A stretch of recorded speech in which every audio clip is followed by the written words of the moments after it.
This is Top ACCOLADE Global News Update. I am Abiodun Muhammad.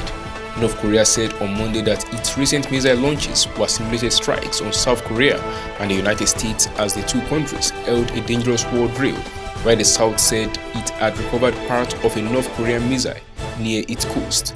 Last week, North Korea test-fired multiple missiles, including a possible failed intercontinental ballistic missile (ICBM) and hundreds of artillery shells into the sea, as South Korea and the United States carried out 6-day air drills that ended on Saturday. The North military said the Vigilant Storm exercises were an, in quote, open provocation aimed at intentionally escalating the tension and a dangerous war drill of very high aggressive nature. The North Army said it had conducted activities simulating attacks on air bases and aircraft, as well as a major South Korean city, to smash the enemy's persistent war hysteria. The flurry of missile launches included the most ever in a single day and come amid a record year of missile testing by the nuclear-armed North Korea.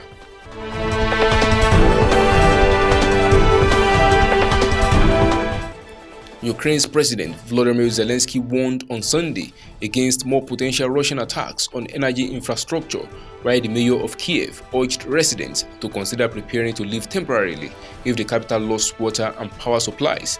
In regular nightly remarks, Zelensky said Russia was, in quote, concentrating forces and means for a possible repetition of mass attacks on our infrastructure. First of all, energy, end of quote.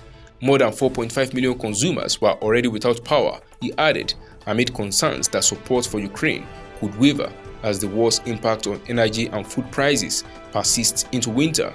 U.S. National Security Advisor Jake Sullivan, who traveled to Kiev on Friday and pledged Washington's unwavering and unflinching support for Ukraine, has held undisclosed talks with Russian officials designed to avoid further escalation, the Wall Street Journal said on Sunday. News of those contacts followed a report that Washington was urging Kiev to signal an openness to talks with Russia.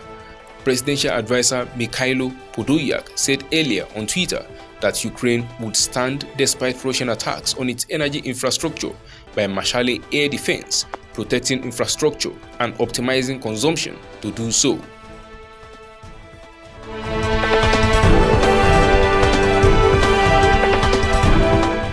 The fight against climate change can become a global mission for new jobs and clean growth, Rishi Sunak will tell world leaders at the COP27 summit. The Prime Minister will also say it is essential nations stick to commitments made at COP26 in Glasgow a year ago. The UN's climate change chief said a key aim to limit global temperature rises is still within reach. Sunak is making his first outing on the international stage in Egypt after becoming UK Prime Minister last month. He arrived in Sharm el-Sheikh on Sunday night and will join other world leaders at the UN summit, including US President Joe Biden and France's Emmanuel Macron. Sunak will unveil more than £200 million funding to protect forests and for green technologies in developing nations.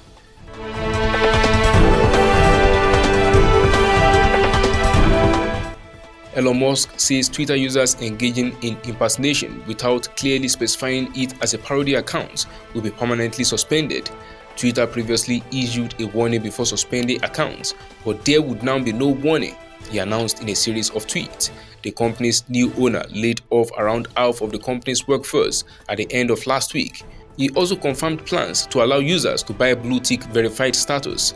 Several accounts that had changed their name to Elon Musk and mocked the billionaire have been suspended or placed behind a warning sign, including those of US comedian Kathy Griffin and former NFL player Chris Kluwer. Other accounts, including one parodying former US President Donald Trump by comedian Tim Heidecker, are yet to be suspended.